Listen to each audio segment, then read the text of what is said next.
Hybrid working brings a huge range of benefits for employees: sleep, eating habits, stress levels, overall sense of well-being. According to a survey of over 1,000 workers, and the large majority reported feeling less drained at 79%, 78% less stressed, 72% less anxious, and as a result of spending part of the week working from home. Welcome back, folks. It's another episode of It's About Your Paycheck. We are up to episode 30? No. Yeah, man. You sure? Yep. So My, to your age. thank you, bro. Thank you, bro. 30. My partner in crime over here, Walt, Willie Walt, what we call him. What's up, Walt? Waffle How you Walt. doing today, sir? Waffle Walt. Oh, man. Talk about multiple jobs. Work trauma. No, I'm good, man. How you doing today, bro? I'm good, man. I'm good, bro. Having a great weekend so far. Just going through it, man. It's all good, man. I'm good, bro. Yeah, man. Good, Wifey, man. so it's Father's Day, and wifey was just like, Happy "Oh Father's man, Day. thank you, bro." It was like, have a good day. I want you to have a good. I was like, yeah, we'll work. And she's, oh man, like both of us, we both work over the weekends and we mix it into the weekend and whatnot. But it's what it is, man. It is. We had a good day yesterday, though. We had a lot of fun yesterday, Yeah. chilling, had a nice day. I don't like, I hate that it always falls on a Sunday. It should be a Saturday because you want to have a good time. You got to take off Monday if you want to have a really good time on Sunday. The good thing is that you can celebrate each other whenever you want. Amen. Amen. Not just on That's the right. designated days, man. That's right, bro. No doubt. That's right, Okay. because it's Father's Day every day, really. Yeah. If you're a good Father's father, Day. anyway. Yeah. Mother's Day. If you, what is that? I said Pappy's Day. Oh, Pappy's. No doubt. Yeah. No doubt. So yeah, we're talking about multiple jobs today, working multiple jobs. That being a dad is definitely a multiple job. Being a single mom. Shout out to all the moms out there that don't got the down. No shout outs to the deadbeat dads. I saw a post yesterday that it was like, get ready for all the single moms who claim Father's Day too. Yeah. Like, not for nothing, they should. If you got Oh, absentee parent, not for nothing, it goes both ways in this day and age. I've met folks that the mom bounced. I'm out. Peace. See you later. So it goes both ways this day and age, where there's a lot of equality and, whatever. So, but anyway, shout out to all the single parents, period, that are out there doing them themselves and just Yep. have been intentional about being a decent, trying to be like, I don't know. We didn't get too far down that rabbit hole, but as long as you're trying to be a good parent, that's what counts. You're not going to nail it every time. There's no perfect. There's No perfect people, no perfect parents, no perfect spouses, no perfect employees. Nobody's work. perfect. Right, there you go. See what I'm Yep. saying? No doubt. But yeah, anywho, as we get into today, we talk about working multiple jobs. I'm going to give you the pros and cons, some legalities to think about, little case studies that we found, interesting conversation. We're not going to cover it all in one show. Like, none of our shows will ever encompass the entirety of the subject, like, is it too much? It's Yeah. so much. And it's the same way on our other podcasts as well. It's about payroll.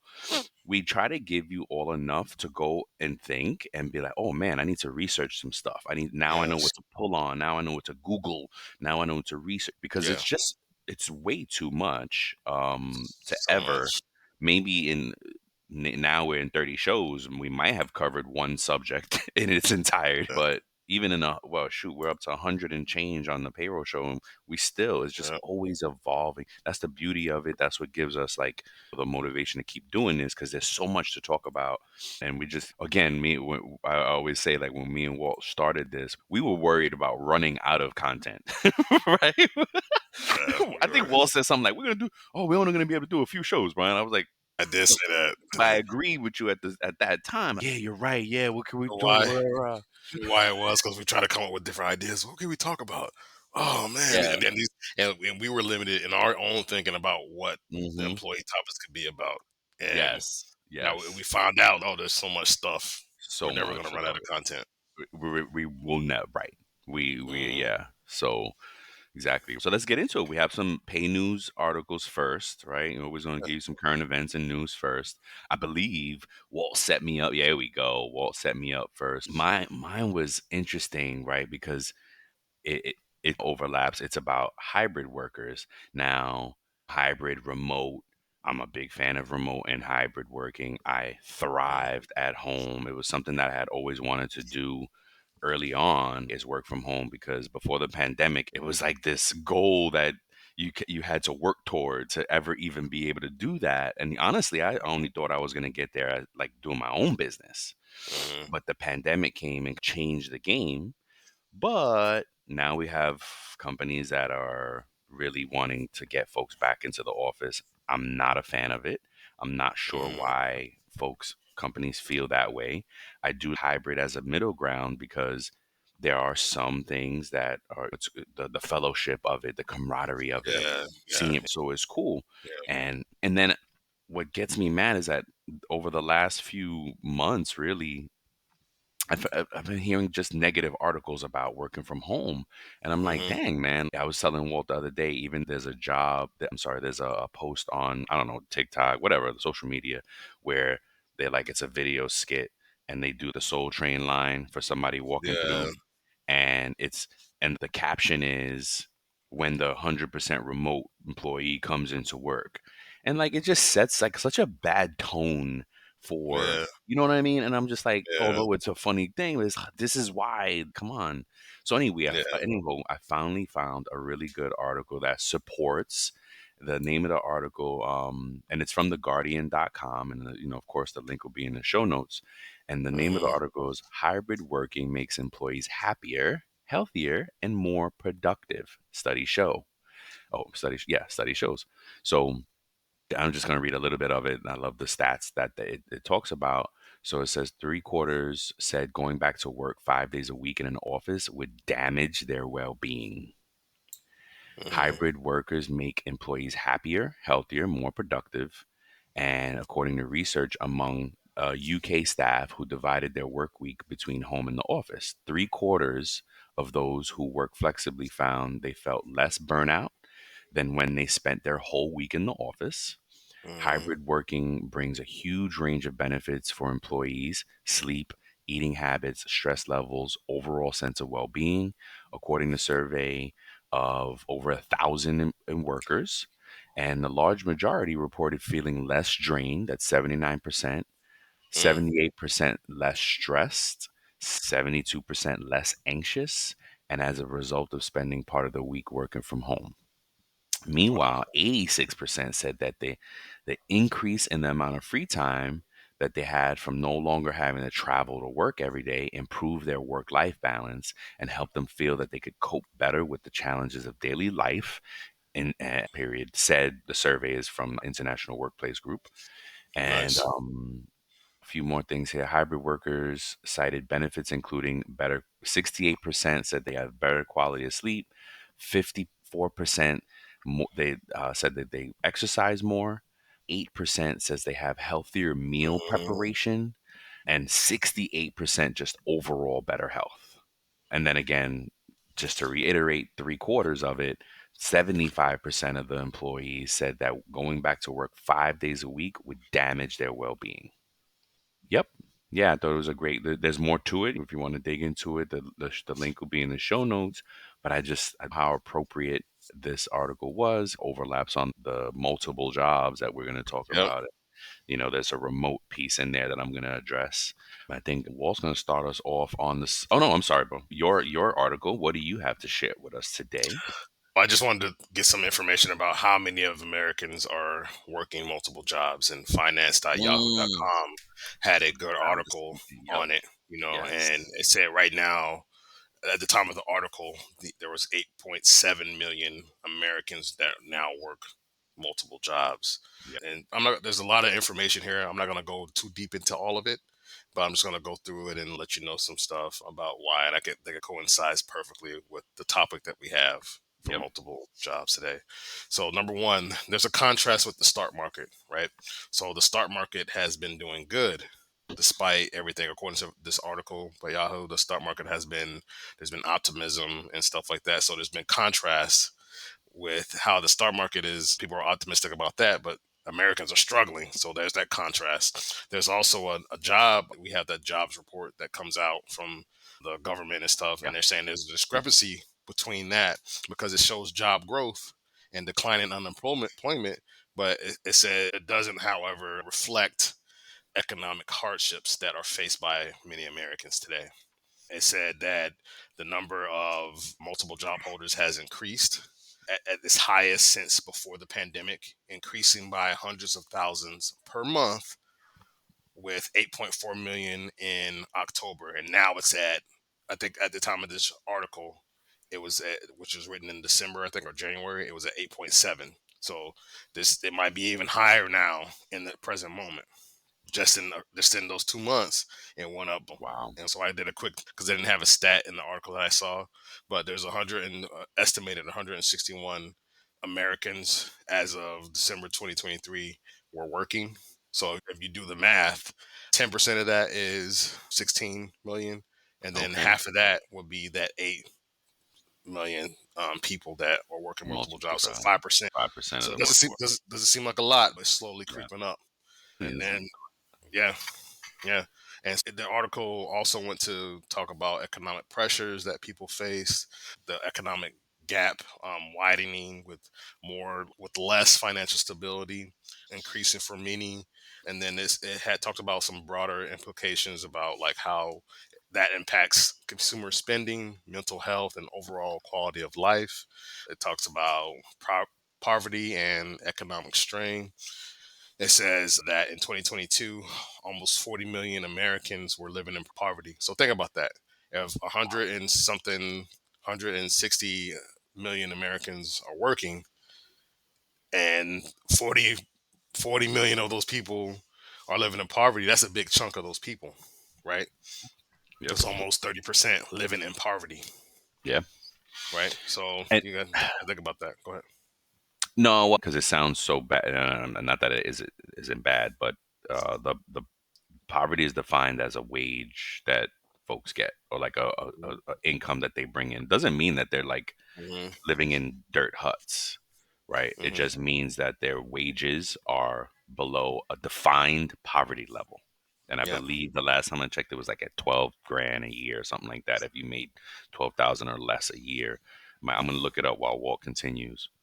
It talks about financial insecurity, that why individuals struggle with who jobs struggle to meet basic needs, and which made it difficult to get ahead, and also made home ownership often unattainable for those people. They don't have they're just trying to make it, and they don't have Yeah, any you know down the payment means. for anything. Yeah, for real. The article also talked about, which I found interesting, that there has been a rise in people in the amount of Americans who are selling their blood and plasma, with up to 8% of Americans doing so annually. So that's for 8% them to get increase. money. Wow.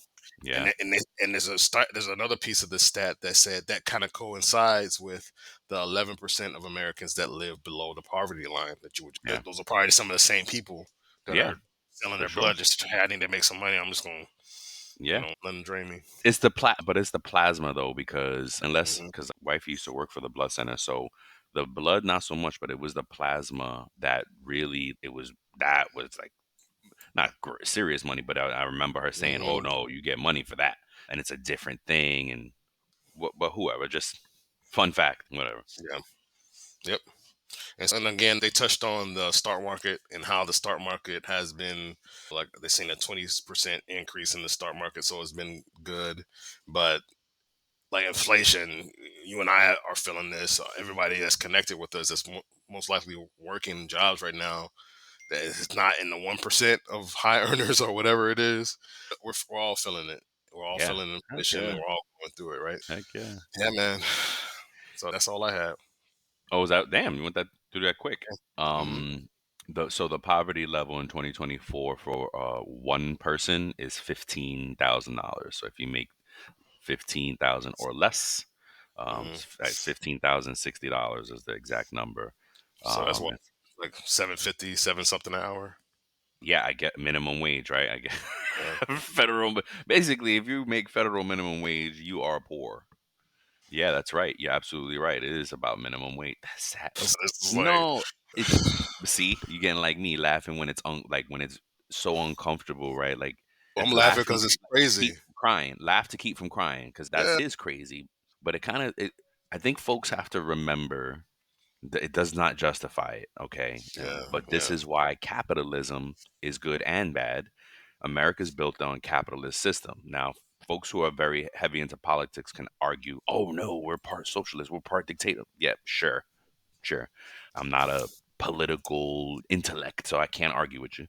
But I do know that America was built on capitalism, and capitalism is built pull yourself up by the bootstraps, get your life to you become as successful as you want to yeah, be.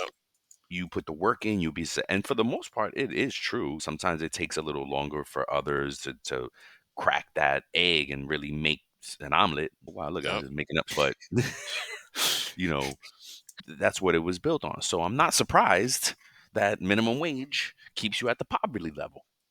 You know what I mean? Yep, I'm not surprised. And this is, yep, by the way, it's on. I'll throw the link in the show notes here for this one. It's a government website, Office of Assistant Secretary for Planning and Evaluation.gov. So yeah. that's the source of this information. You can go. I'm gonna throw it in here in the show notes with our stuff. Nice. Thank Um, you, sir. just little things that come up that are interesting. And then what I was trying to look at before also, because I felt like the 160 million employees, the people working right now, was low because Hmm. there's probably around 300 to 400 million Americans. Hmm. But you have to take into account, looked it up. I was like, wait, how many Americans are working age? Not Hmm. working, working In age, age. Hmm. and there's 208 million, 200, almost 209 million that are at working age, and working age is defined between 15 and 64. Okay, that makes So sense.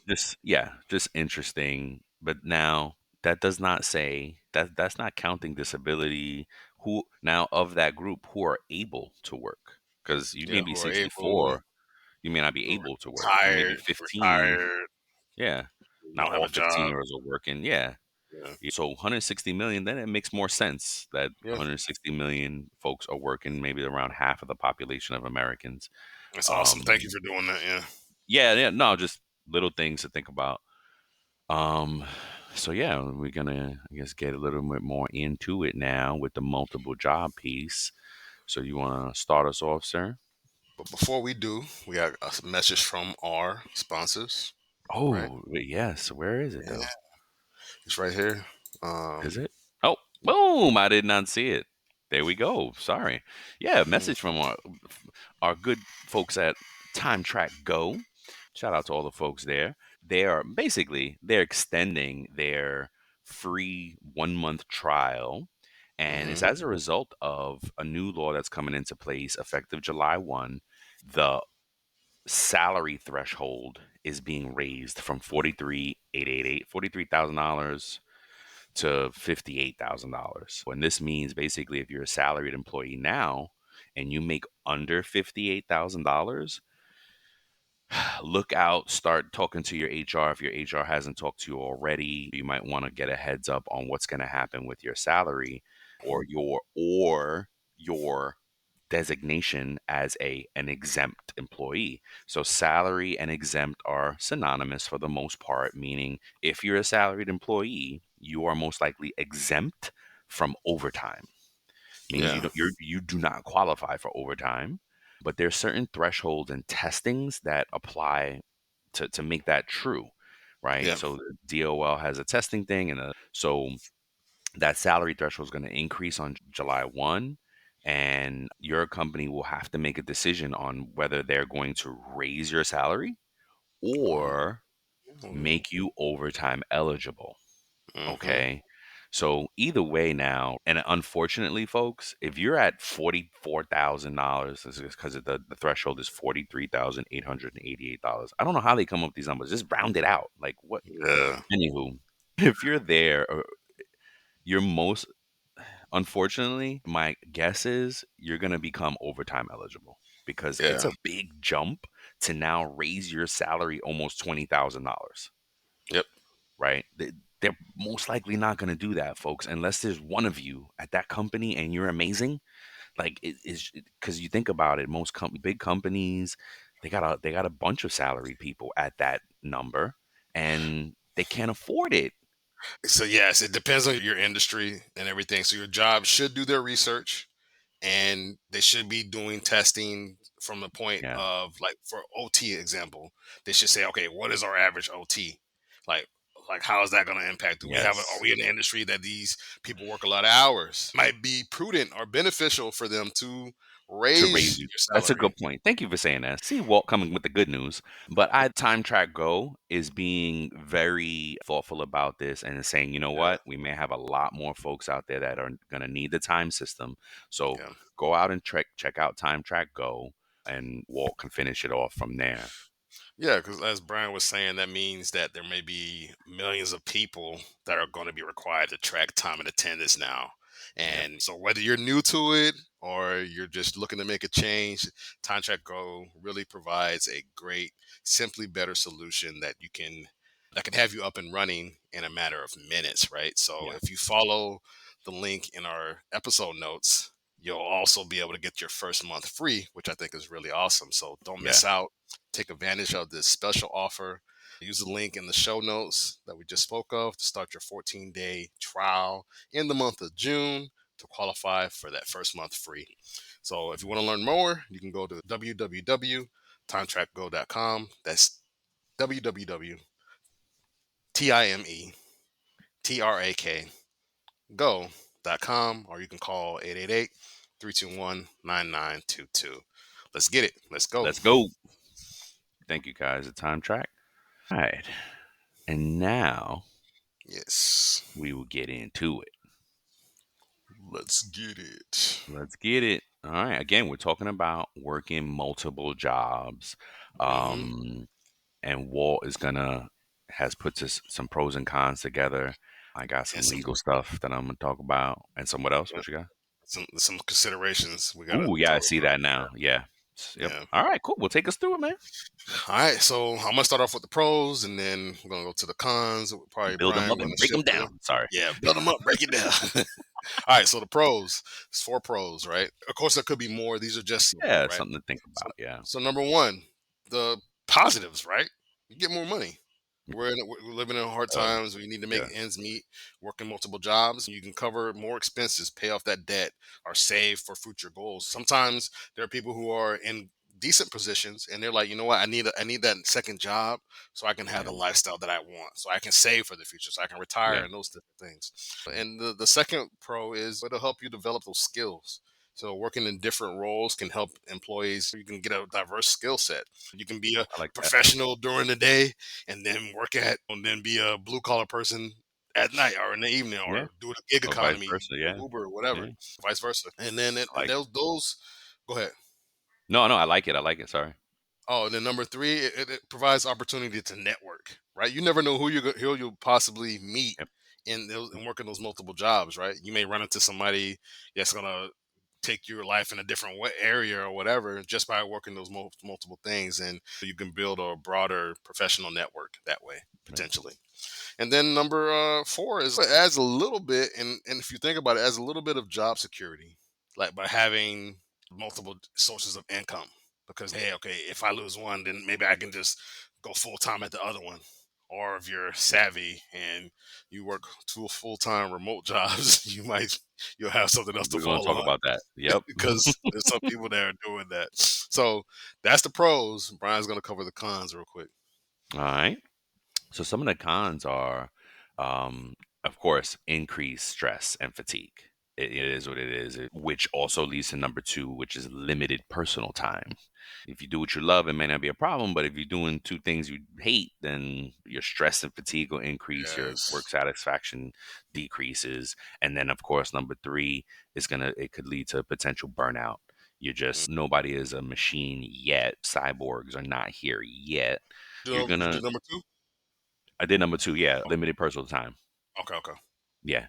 And again, which these two lead to burnout and then possibly. you could have a possible conflict of interest. Mm. And it again, just so it's so awesome that it all overlaps, because I'm going to get into this in my segment as I talk through some of these things here. Because if you're working for competing companies or have overlapping job responsibilities, it can lead to conflicts of interest and ethical dilemmas.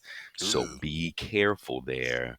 And I think I'm going to touch on it again, but look at your handbook, read your employee handbooks, as we've said Yeah. a few times on this show. I know Don't Walt actively avoid it.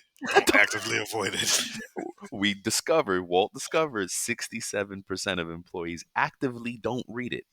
You know what I mean? So I ain't try reading not that. to, let's I just ain't try to reading that change crap. that. Was that? I ain't reading that crap. Yeah, yeah, exactly. I'll be honest. I hadn't started reading it until I got more serious about payroll and realized Mhm. that the handbook actually has things in there that as a payroll professional you have to be mindful of. That's when I started reading him, but I was 5 or so years into my career where I was just like, oh, wait a minute, what? I gotta read the handbook I too. Oh gotta. man, You don't got to, but it it makes you a definitely. better payroll professional Yeah. to be proactive about it. You know what I mean? Yeah. And then you want to cover the considerations.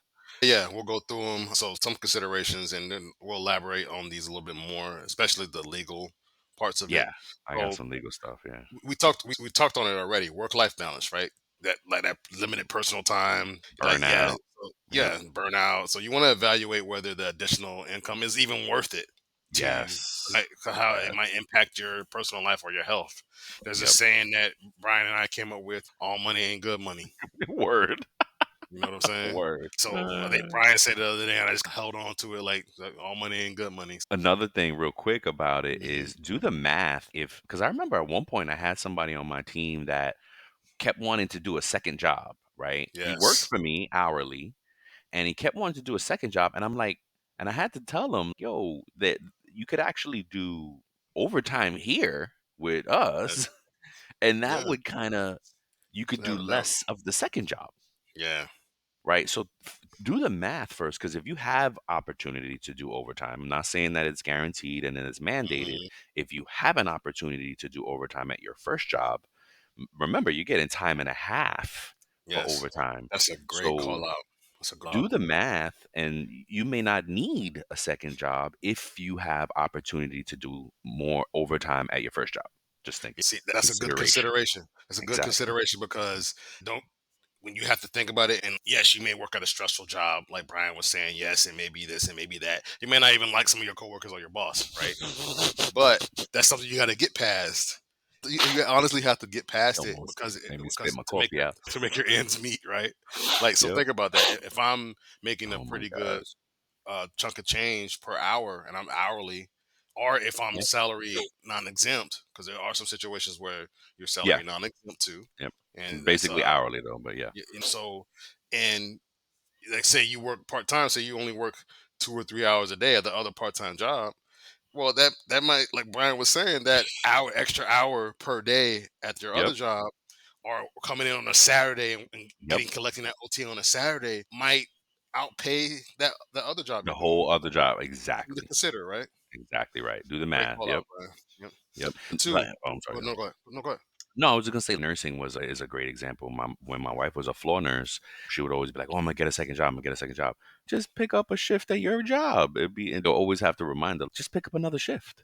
You Yeah. know what I mean? She'd be like, "Oh yeah, you know what? That's right." Because a lot of times it's not, again, it's not guaranteed. But with nursing, it's always somebody who needs a day off, who wants to switch their days, and blah blah Sure. blah blah blah. So it depends on your industry. But yeah, it's just a great consideration. Then number two, plain and simple, there might be some legal and contractual Yep. obligations that you need to definitely consider. Number three, time management. Enough said. That's simple enough. Like you want to plan things out carefully to Yep. avoid like, those conflicts of schedules and make sure you have enough rest between jobs because, like Yeah. Brian said earlier, burnout is a thing. Yeah. Um, Burnout is you want real. to Yep. you want to have some financial planning consideration in there. Prioritize paying off the right debt first, building an emergency fund if you can, and saving for long term goals. Because if you're just working to just work and everything, and to avoid going home, then you might have a different problem, Yeah. That's And then yeah. and then number five is health and well being. Really think about that because, as we did in our last episode, why more Americans are depressed and why more Americans are spending more, it's because it has to do with their self-care and stress and fatigue and mental health. So this, you working more doesn't mean it's gonna, yes, you might be more financially healthy, but Hmm. physically, mentally, you might be damaging yourself. So Yeah, you for really real. consider that. You want to consider the tax implications because the more money you earn, potentially more taxes you're gonna have to pay. Is it even worth it? Hmm. You know what I'm saying? Pushes you into a higher bracket. 'Cause remember, Yep. we did a show on tax brackets and how your income Mhm. dictates how much taxes come out of your Mhm. check. And think about this is a really good one, tax implications, because it may not be happening on a per check basis with your two jobs because they don't know that Mhm. and they don't legally have to if you're not overlapping, by the way. We're going to talk about that. But Mhm. if let's say you're doing it right and you're working two different jobs, two different shifts, they don't Yep. care about the other job, right? As Mm. far as taxes are concerned. So it's not until when you go file that you think you may be thinking you're in one bracket. And then when you go file, then tax guy, oh, tax person may be like, whoa, you got two jobs. You're in a higher bracket Yep. and now you owe money. So instead of thinking you right, you one job you may have been getting money back. Oh, I get 3 grand back every year. Oh, this is Yep. great. With two jobs, I'm gonna get more back. No, guess what? Those two jobs may have pushed you into another bracket that you Mhm. now not satisfying during your checks, and now you owe Mhm. money at the end of the year. Yep. So again, there's a considerations that you have to do. You have to do the math. You have to do all this stuff. So my Yep. bad. Go ahead. No, you're good. And then you want to consider the insurance and benefits, right? Because you may work a full time job and be covered in certain areas, which is fine, which is good. But you also want to think about those part time jobs that you may be doing or those gig jobs because they may not offer certain protections like your normal job does, and that may factor in, right? Those things because maybe some gig jobs don't provide you with some levels of coverage that you may get at working at a full-time job or normal job, right? So there's things to consider like that. And then the last thing you want to consider is the long-term goals. Like, why am I doing this? Am I because I have to Yes. and I have no choice? Or am I doing this so I can save money? It all factors in, right? Or do you Yes. want to work those multiple jobs and have less time with your kids and For and your and, and, family. and family and miss out on potential Yeah. things by doing that? Those are all different things you want to consider as an employee, right? So working multiple jobs might be necessary for some people, and it can provide necessary financial support and additional opportunities. But you have to weigh the benefits and the pros and the cons, weigh those drawbacks, right? And thoroughly consider the personal health, the legal implications, which Brian is going to talk about here, and the long-term goals that you have before you make a decision. You want to make an informed decision, right? Yep. So And what I, you and got I for us? just want to, before I get into mine, I want to touch back on a few things. The why, right? The Mm, long term goal piece. Because again, because you don't want to burn out. If you're doing it for a specific reason, like to get out of debt, make sure that you do the math, right? Okay, I need to work X amount to make this. I'm gonna get out of a debt, and I know, oh, I only have to do this second job for 6 months or a year or hmm whatever. Don't get caught up don't get caught up in the second job beyond the point that you planned for, because then you're definitely hmm gonna burn out. Just keep that in mind. Don't lose because you get used to that extra money, and then a lot of people what they do is, oh, I'm making extra money. Oh, I'm gonna just buy a new car. I'm gonna do this, and then you lost your whole purpose, right? Yep. Maintain that purpose, and then what else? Yeah, I got you. The workers comp, like how you talked about insurance benefits at the Yes. other job, right? Now Yes. Yes. what the gig worker, the gig thing is what did it, because like a lot sometimes you do gig work or you're doing off the book work, you do side work type of thing. But guess Mhm. what if you get hurt on that second job, that off the book second gig work job? There's no workers compensation. There's Exactly. Now you lost your first job, your main job, because You you were lost doing all the side. income. You Yep. lost all your income, no Mhm. benefit, no coverage, no nothing, no protection because you're on your second. So just something to think about. Yes. Big nugget, man. Thank you, man. Yeah, no, absolutely. And so yeah, so The things that I wanted to cover were from like a Department of Labor perspective, as far as if you're working two jobs. Because a big question is, wait, do I get overtime if I work two jobs? Yes, only if you're working for the same company. Okay. And and also because we've been there, some companies have multiple businesses under one parent company, right? If you Mhm. know that it's ultimately the same business, and sometimes employees don't even realize this. Like, because I remember when I'm not charter, but I was at Four Eyes. They have they had hundreds of locations across the country, but some of them were under different tax IDs, different Mhm. EINs, which is technically a different entity, but all owned by the same parent group. So the employee didn't realize, nor should they have, if they're working from one store to the next store, picking up shifts at another store, that they didn't get overtime, and it wasn't because of they shouldn't have. It was just because the system didn't automatically do it across EINs, across Mhm. tax IDs, different entities. You had to now manually do a step in Yeah. there to get them their overtime. Point is, if you know it's the same company, then yes, you are absolutely due overtime. Now, if you're in two different companies, for example, if you work at Publix during the day, but you work at the movie theater at night, and they're not the same that's not the same company, and you know it to Yeah. be true, then you're not going to get overtime there. You're just going to get more money from doing the multiple jobs. So Yep. that's a big call out. You absolutely, because there are situations where, oh no, that's another store and you don't work, that's not our entity. No, if it's the same company, you should be getting overtime. Okay. Yep. And then let's see, I caught an article out there from Sherm, and again, link is in the show notes. Sherm is an HR, I don't know, source of information. I don't know if there's a governing body, but an official entity in the HR world, and a professional organization. That's a good way to say it. That's Yes. SHRM for HR organization. And they have some key points. They have something out there for HR professionals who have employees that work multiple jobs. But this is specifically, like you said, two full-time jobs on the same shift. And this became a thing during the pandemic because now people are working from home, and they think they can get slick and they can work Mhm. two jobs on the same shift. Yeah. And look, I'm not one to knock anyone's hustle, but I also believe that how you do anything is how you do everything. Mhm. So if you can maintain your good to great status, both of them on the same shift, God bless you. But most God bless likely, you. you're not. You're not. You're going to be mediocre at best at both. And that for me, I cannot do. It's unacceptable for me. For me as Mhm. a professional, I cannot be mediocre. I cannot be, he's okay.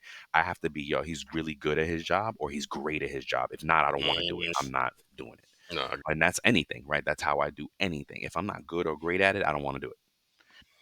But here's some things that employees need to consider if you're trying to do that, right? And this is what, kind of thinking about it from the other lens, this is what HR is thinking of, and it goes both ways, right? The dual employment risk. If you work two full-time jobs, it can lead to burnout, decreased productivity, compromised job performance, and it also poses a risk of conflict of interest and erodes trust within the company.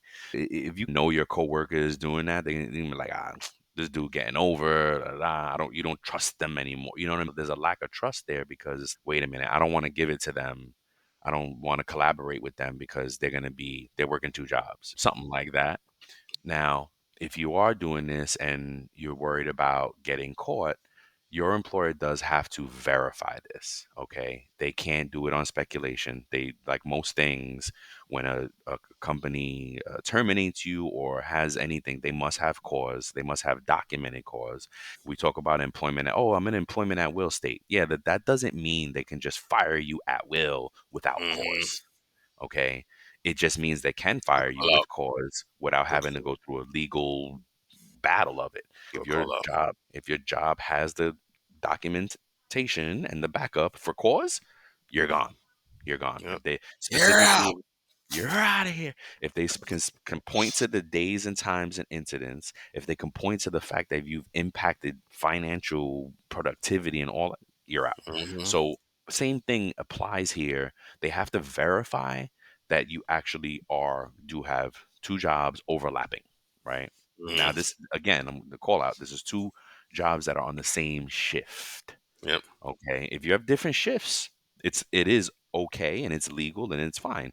You may have to how we talked about the legal, how Walt had covered the legal aspects of it, like it's not a conflict of interest, right? You may not be able to work for Google and Apple at the same time, Microsoft and Apple at the same time. They are conflicting Hmm. competitors in most regard, right? They don't Yep. want you working. That is a conflict for them, right? Yep. So things like that. So what else is it? Oh, number three is open communication. If suspected, engage in confidential conversations to understand the reasons behind the dual employment. So meaning HR wants a good HR department is going to want to know why you're doing this, and maybe there's something that they can do to help. Hey, if it's money you need, this is the way they should be going through things. But Hmm. on the now, number four is more on the employee side, company policies. If you're working two jobs, you need to be aware of your company policy on outside employment. Some Hmm. companies allow it if there's no conflict of interest, right? You see the repeating patterns here, the repeating Hmm. things that we're saying, right? And while others may have strict prohibitions, they may not allow it at all, but you don't know unless you read your handbook, right? You got to read your handbook and understand that, because if you're in violation of your company handbook and they prove it, guess what? That's all the backup they need. We validated that you're doing this. And in this article, I believe, or one of these, I think it was this article, there was an employee who was suspected, and that employer called the other employer and was Wow. just like, yep, because they, boom, instant backup, instant verification and validation, instant termination. And guess what? You can get terminated from both jobs at that point. Yep. So you gotta be aware. Again, I don't knock anybody's hustle, but be aware of what you're doing. Um, Again, number five is supporting solutions. Like employers might work with employees to adjust their compensation or provide a different schedule. You know what? Hey, they're an amazing employee and you got a great relationship with them. Hmm. Your employer might say, "Look, why don't you work a different shift? Keep the other job, work a different shift for us. I can help you out." Blah blah blah. You know what I mean? Again, look at the handbooks and the rules. Rules regarding outside employment should be clearly outlined in the handbook. So if it's there, and Kind then of let's see. coincides with number four, the company Yeah, policies, right? exactly, exactly. And then work environment. Employers are encouraged to create a healthy work environment. Promotes balances more again for the employer, but that's it's. I just wanted to extract some of the key points from this article from the employee's perspective. So that one was more for the employee. But again, understanding these points can help you as an employee navigate the complexities of dual employment and maintain transparency with your employers, because you should not try to do multiple jobs. And that rolls us right into our safe talk conversation, Yeah, get it. right? So perfectly crafted. Safe talk question is: should employers penalize or terminate employees for working multiple jobs? There's a Turn for me, no. Yeah, go ahead. I think that should they penalize or terminate employees for working multiple jobs? No, because if you're going to do that, you're going to have to make sure as an employer, you got to make sure that it's clearly defined, clearly outlined in your company policies, in your employee handbook as to why that may be a problem. Now, if you don't have any verbiage on that, you want to be smart about that because this can lead to litigation. As Yep. the employee can reach out to somebody and say, "Hey, they fired me, and I was doing a good job. I got good reviews. I got no, my job was not impacted, but they found out I was working another job, Hmm. and they fired me." Yep. Yep. So that for me, you want to be smart about it, right? Yeah. And look, sorry. From an employer's point of view, or either or employee, my sentiment is the same. If you're doing overlapping, if you're trying to be slick and work the same 2 8-hour shifts, 9 to 5, two different jobs, you're, how can I say, you're going to neglect one or Yeah. the other, right? Or both. You're going to be mediocre at best at both. If you're pulling it off, then guess what? It's probably not a full time job. It's not your fault because Yeah. you got two part time jobs. You know what I'm saying? Yeah. Because if you could successfully do two full time jobs on the same shift, then guess what? It's not too part-time job. It's not two full-time Yeah. jobs. Or maybe you're overqualified and you're able to do it really easy. And guess what? You could probably go get one job that Yeah. pays as much as both of them. You know what I mean? There's something really Yes. wrong there if you can work two full-time jobs in the same. So anywho, if you're should you get terminated? I think penalize. Yes, my opinion is yes. If you're working two full time jobs or two jobs, period, overlapping same shift, and your employer can prove it, yes, you should be penalized or terminated. Okay. Fair. Yeah, Fair. All right. yeah. Good. Before we sign off, here are a couple quick things. Don't forget to follow It's About Payroll on LinkedIn and It's About Your Paycheck on Facebook and TikTok. Thank you for being part of our payroll community, and thank you for being a part of this journey with us. Until the next time, keep learning, keep growing, and most importantly, keep going.